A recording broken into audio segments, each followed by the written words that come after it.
हाँ देखिए इधर आज है अपना प्रश्नावली 3.1। 3.1 के अंतर्गत आपके ग्राफीय विधि से प्रश्नों को हल करना है। कल हमने दो चरों वाले रैखिक समीकरणों को हल करने की विधियों के अंतर्गत पढ़ा था। एक विधि होती है आलेख्य विधि और दूसरी होती है बीजगणितीय विधि। और बीजगणितीय विधियों में मैंने आपको तीन विधियां बताई थी, प्रतिस्थापन विधि, विलोपन विधि और वज्र गुणन विधि। तो आज अपन ग्राफीय विधि से कुछ सवालों को हल करेंगे और 3.1 और 3.2 प्रश्नावली परीक्षा की दृष्टि से बहुत ही इंपॉर्टेंट है और इसमें से आपको समीकरण बना के फिर उसको हल करना है। तो 3.1 का पहला सवाल है, आफ्ताब अपनी पुत्री से कहता है, सवाल क्वेश्चन नंबर है ये, पहला सवाल है 3.1 का, आफ्ताब अपनी पुत्री से कहता है 7 वर्ष पूर्व मैं तुमसे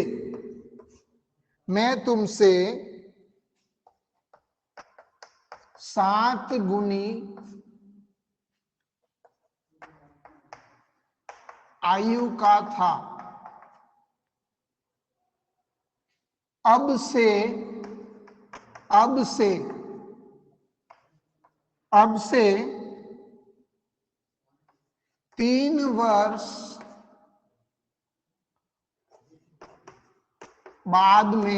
3 वर्ष बाद में तुमसे केवल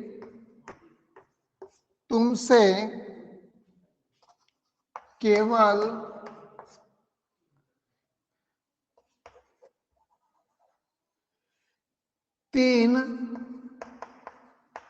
गुनी आयु का रह जाऊंगा। इस स्थिति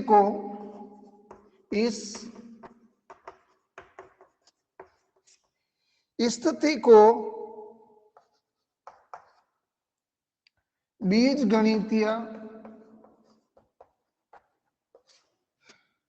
बीजगणितीय एवं ग्राफीय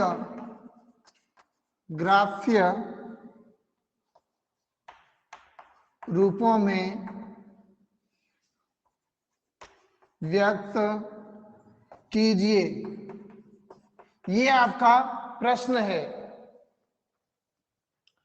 आफ्ताब अपनी पुत्री से कहता है 7 वर्ष पूर्व में तुमसे 7 गुनी आयु का था। अब से 3 वर्ष बाद में तुमसे केवल 3 गुनी आयु का रह जाऊंगा। इस स्थिति को ग्राफीय विधि और बीजगणितीय विधि से आपको हल करना है। तो यहां पर हम लिखेंगे हल। सबसे पहले तो हम मानेंगे, माना कि आफ्ताब की वर्तमान आयु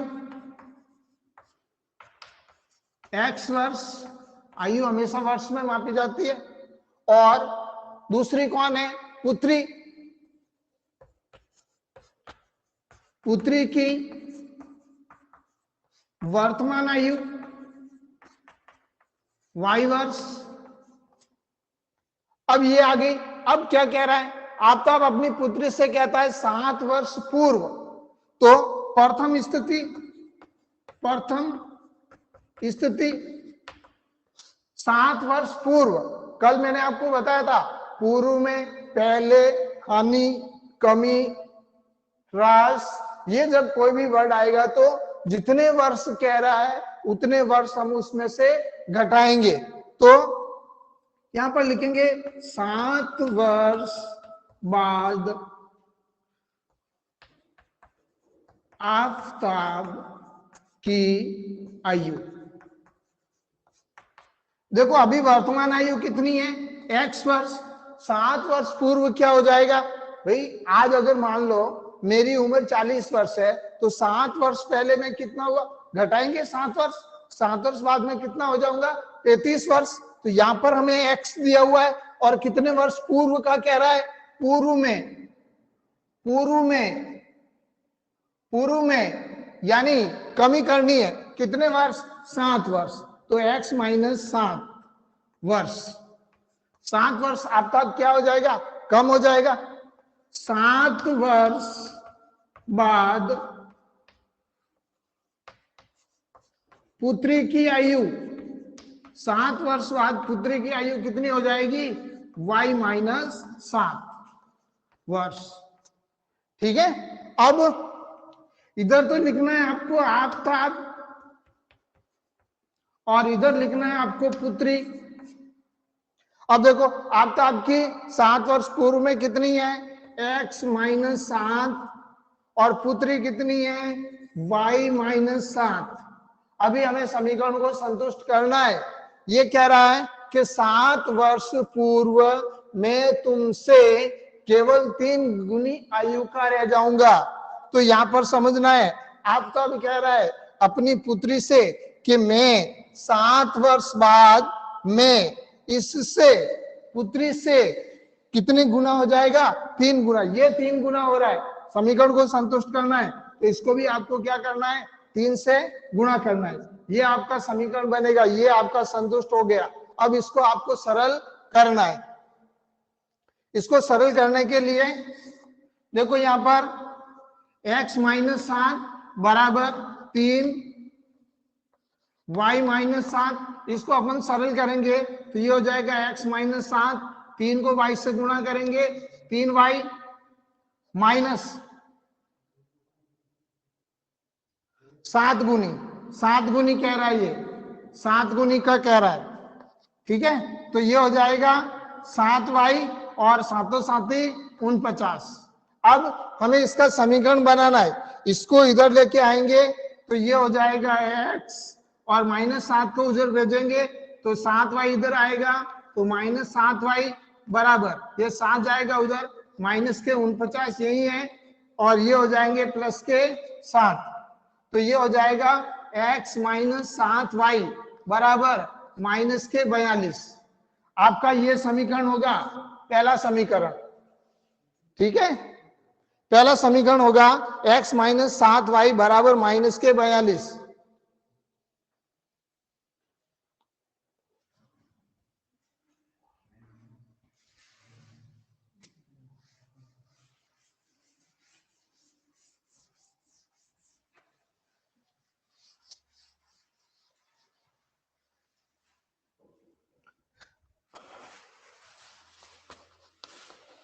सेकंड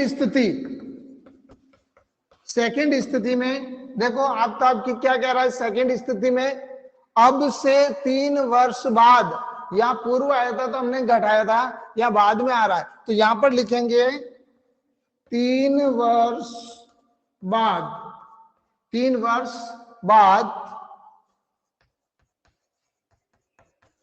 आपकी आयु, 3 वर्ष बाद आपकी आयु कितनी हो जाएगी, इसमें x और 3 वर्ष बाद में कह रहा है 3 वर्ष बाद, तो आपको 3 जोड़ना है, ये हो जाएगा आपका, ये आपकी आयु हो जाएगी। फिर 3 वर्ष बाद पुत्री की आयु, तो ये हो जाएगी y प्लस 3 वर्ष।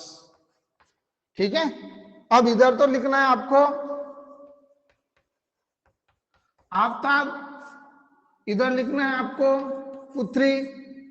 आफताब की कितनी है, x प्लस 3 और पुत्री की कितनी है, y प्लस 3। अब देखो यहां पर 3 वर्ष बाद में तुमसे, आफताब कह रहा है कि 3 वर्ष बाद मैं इस पुत्री से, ये कितने गुना हो जाएगा, ये 3 गुना हो जाएगा। तो इसको भी आपको गुणा करना है। ये तो देखो ये तो ऑलरेडी 3 गुना है, लेकिन इसको भी हमें 3 गुना करना पड़ेगा। तो ये हो जाएगा अपना समीकरण संतुष्ट हो गया। अब इसको हल करना है, ये हो जाएगा x प्लस 3 बराबर ये देखो 3y प्लस 3 तिया 9, 3y प्लस 3 तिया 9। अब इसको हल करना है तो ये हो जाएगा x प्लस 3 माइनस 3y बराबर 9। अब 3 को भेज दो उधर तो x माइनस 3y बराबर 9 माइनस 3, तो x माइनस 3y बराबर 6। ये हो जाएगा आपका दूसरा समीकरण। ये कौन सी विधि थी? बीजगणितीय विधि। ये जो हमने समीकरण बनाए हैं ये कौन सी विधि थी? अपनी बीजगणितीय विधि। अब बीजगणितीय विधि में हल हो गया तो अब हमें किस में निकालना है? अब हम ग्राफीय विधि में हल निकालना है। ग्राफीय विधि के अंतर्गत समीकरण में आपको हल करना है।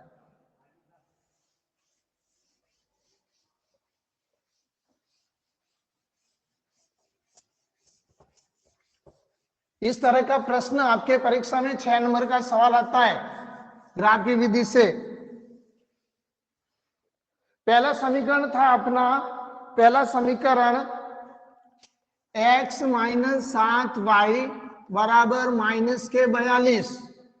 पहला समीकरण यही था ना। दूसरा समीकरण है आपका x माइनस 3y बराबर 6।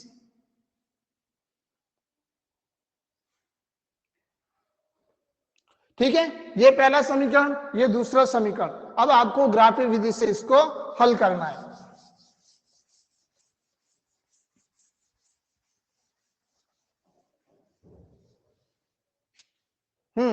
देखिए भी इसको हमें हल करना पड़ेगा। ग्राफीय विधि में हल करने के लिए देखो इसको है 7y, ये सरल है।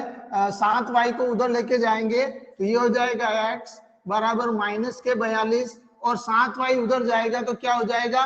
प्लस के 7y। अब हमें y का कोई भी मान लेना है, y के मान लेके हमें हल करना है और x का मान और ग्राफ के अंदर हमें मान निकालना है। सारणी बनानी है आपको यहां पर इस तरह से।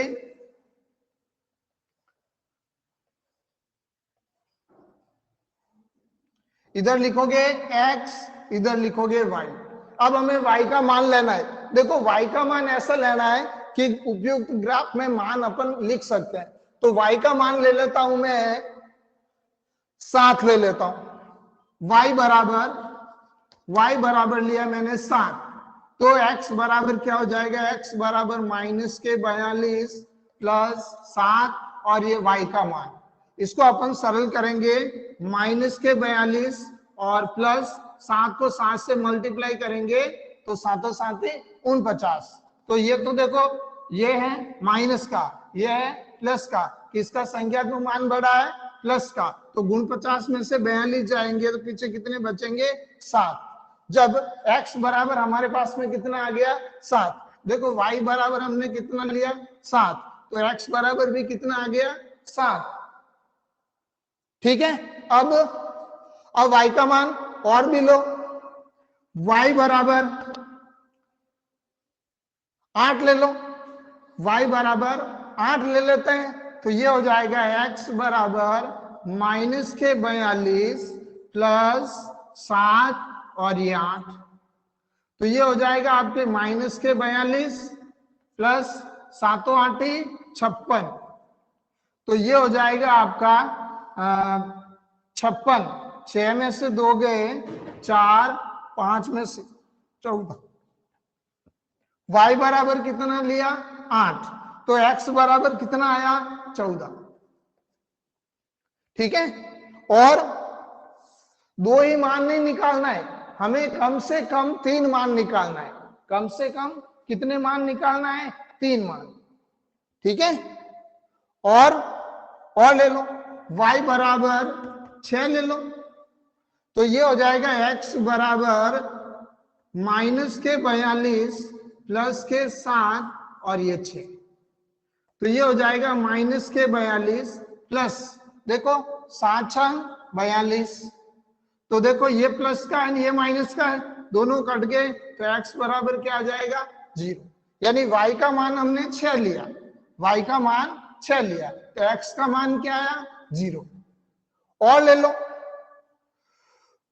और ले लेते हैं हम, y बराबर 5 ले लेते हैं, तो x बराबर क्या हो जाएगा, देखो माइनस के 42 प्लस 7 ये 5, तो ये हो जाएंगे माइनस के 42 और प्लस 7 पंजा 33।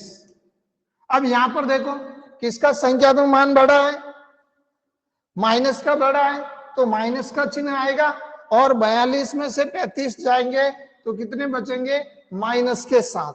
तो y का मान हमने कितना लिया 5, और इसका मान कितना आया माइनस के 7। ठीक है, ये अपना पहला समीकरण ग्राफीय विधि से हल हो गया है।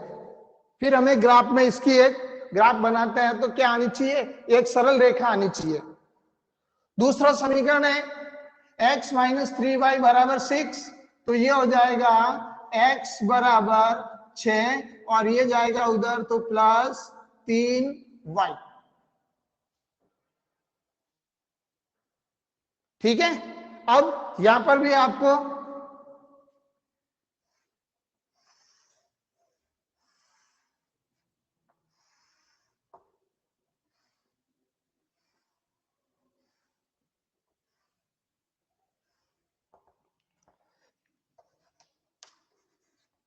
अब देखो यहां पर भी हमें क्या करना है, y का मान ले लो, तो देखो y बराबर क्या लेंगे, y बराबर ले लेते हैं अपन, y बराबर लेता है 3 ले लो, तो x बराबर देखो 6 प्लस 3 और ये 3, तो ये हो जाएगा 6 प्लस 3 को 3 से 9 और 9 और 6 कितने हो जाएंगे 15। तो y का मान हमने कितना लिया 3, तो x का मान कितना आया 15।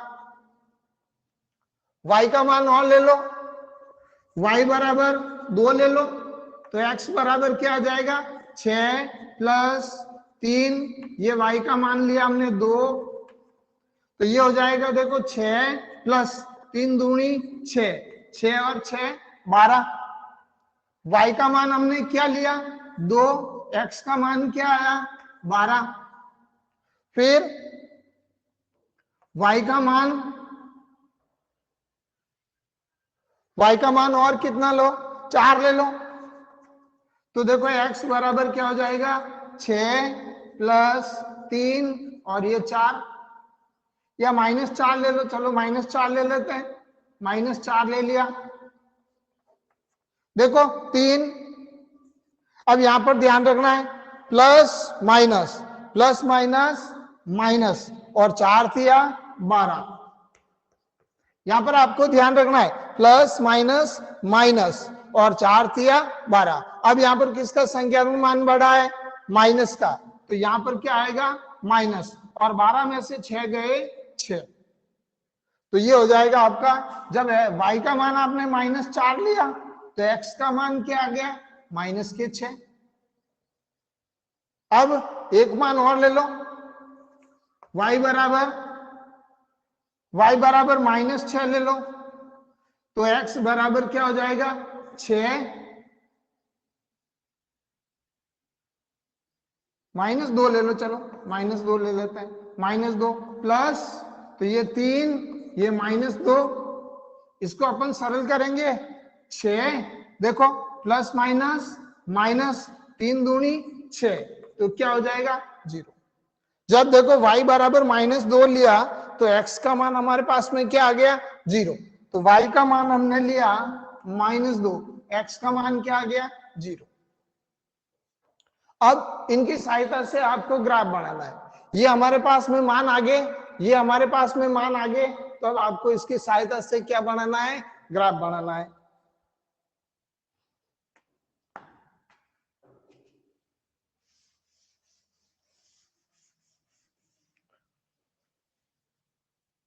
मान एक बार ऊपर लिख देते हैं x y,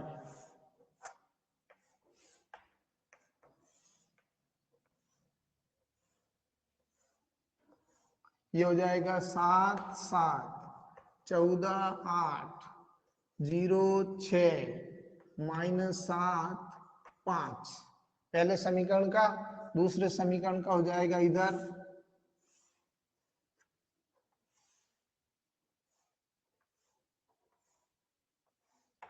ये हो जाएगा x y, ये हो जाएगा 15 3 12 2 -6 -4 0 -2।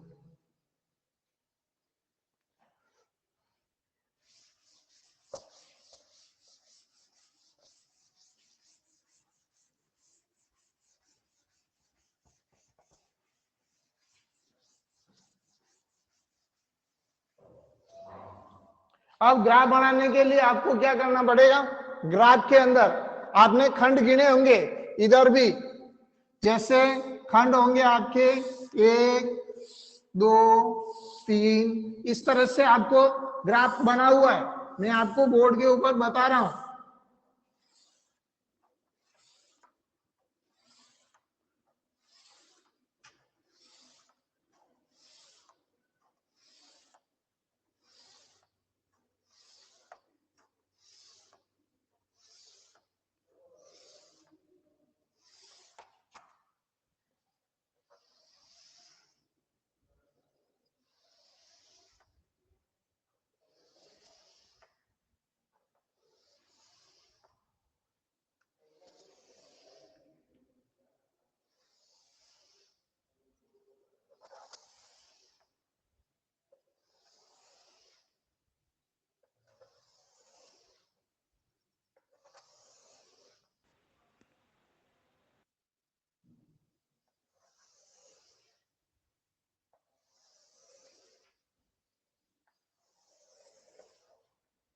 ठीक है, ग्राफ के अंदर आपको क्या करना है, बिल्कुल बीचों बीच के अंदर इस तरह से खंड गिनना है। हो सकता है किसी में 19 आए तो एक खंड छोड़ना है, और एक खंड छोड़कर आपको फिर उसका आधा करना है। तो जैसे मान लो 19 आ जाए, 19 खंड हो जाए, आपको एक खंड छोड़ोगे तो कितना होगा 18, 18 का आधा करके आपको इस तरह से एक लाइन खींचनी है। ये इस तरह से एक लाइन खींचोगे स्केल की सहायता से। फिर जैसे इधर भी अगर इस खंड गिनोगे तो हो सकता है किसी में 20 आ जाए, 24 आ जाता है, 26 आ जाता है, तो आपको एक खंड छोड़ने की जरूरत नहीं है, नहीं तो छोड़ना है। और फिर इधर भी आपको एक लाइन खींचनी है ये से, ठीक है, गहरी लाइन खींचना। अब ये तो हो जाएगा अपना एक्स अक्ष, ये क्या हो जाएगा एक्स अक्ष, और ये हो जाएगा आपका एक्स डैश अक्ष, ये हो जाएगा आपका वाई अक्ष, और ये हो जाएगा आपका वाई डैश अक्ष। ठीक है, और यहां पर आपको पैमाना लेना है, पैमाना लोगे, पैमाना लेना है आपको दोनों तरफ। पैमाना क्या लोगे, पैमाना बराबर एक खंड बराबर एक अंक ले लो या खंड ले लो, एक खंड बराबर 1 सेंटीमीटर, इस तरह से। यहां पर आपको नामांकन करना है, ये हो जाएगा 1, ये 2, ये 3, ये 4, ये 5, ये 6, ये 7, ये 8, ये 9, ये 10, इस तरह से। इधर भी आपको 1 2 3 4 5 6 और भी आगे 7 8 9। अब इधर वाले चलेंगे आपके माइनस, माइनस में -1 -2 -3 -4 -5 -6 -7 -8 -9। और इधर चलेगा y का मान वो भी माइनस में, -1 -2 -3 -4 -5 -6 और -7। ठीक है, अब जो आपने मान निकाला है, जैसे ये आपने मान निकाला है तो ये मान रखना है। अब देखो सबसे पहले x का मान कितना है 7, x का मान 7,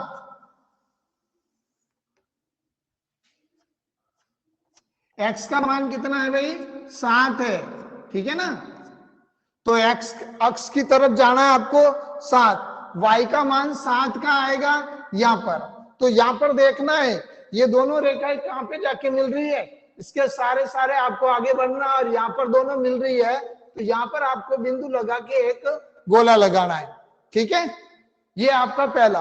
फिर दूसरे देखो, x का मान कितना है 14, y का मान कितना है, मान लो इसमें नहीं आ रहा है तो छोड़ दो, नहीं आ रहा है तो छोड़ दो। फिर देखो x का मान कितना है 0, y का मान कितना है 6, x का मान कितना है 0, y का मान कितना है 6। तो यहां पर आपको इस अक्ष पर जब x का मान कोई भी संख्या है, x का मान 0 है और y का मान आपका कोई संख्या है, तो वह किस बिंदु पर स्थित होगी, x अक्ष पर। ठीक है, अब फिर x का मान कितना है -7 और y का मान कितना है -5। तो यहां पर आएगा, दोनों रेखा यहां पे मिल रही है, x का मान -7, y का मान। अब इन तीनों बिंदुओं को मिलाने पर, इन तीनों बिंदुओं को यदि हम मिलाते हैं, इन तीनों बिंदुओं को, तो बिल्कुल एक सरल रेखा आनी चाहिए, एकदम सरल रेखा आनी चाहिए, तो आपका ग्राफ सही है। ठीक है, स्केल की सहायता से जब बनाओगे तो बिल्कुल सही आएगा। ये इस तरह से एकदम सरल रेखा आनी चाहिए, ये ऐसे बिल्कुल सरल रेखा आएगी आपके। ठीक है, फिर दूसरे में देखो, दूसरा में ये पहले समीकरण, पहले इसका मान लिख के सरल रेखा बना के फिर इस समीकरण को हल करना है, नहीं तो अगर बिंदु लगा के फिर इसके बिंदु लगा दोगे तो सब इधर उधर हो जाएगा, कोई मतलब नहीं रहेगा। अब देखो x का मान 15, y का मान 3, x का मान 15 नहीं है, y का मान 3 है, चलो छोड़ो। x का मान देखो 12 नहीं आ रहा है और y का मान 2 नहीं आ रहा है, कोई बात नहीं। x का मान देखो -6, x का मान -6 और y का मान -4, यहां पर दोनों बिंदु यहां पे आके मिल रहे हैं। और फिर x का मान 0, x का मान 0, y का मान -2 इधर। अगर अपन इन दोनों बिंदुओं को मिलाते हैं, इन दोनों बिंदुओं को मिलाते हैं अपन, तो एक सरल रेखा आनी चाहिए। क्या आनी चाहिए, सरल रेखा, इस तरह से। तो ये अपना ग्राफ सही रहेगा। ठीक है, दोनों बिंदुओं के ग्राफ इस तरह से, इसकी भी सरल रेखा आएगी और इसकी भी सरल रेखा आएगी। ठीक है, ग्राफ के अंदर बनाओगे तो आपके बिल्कुल सही आएगा।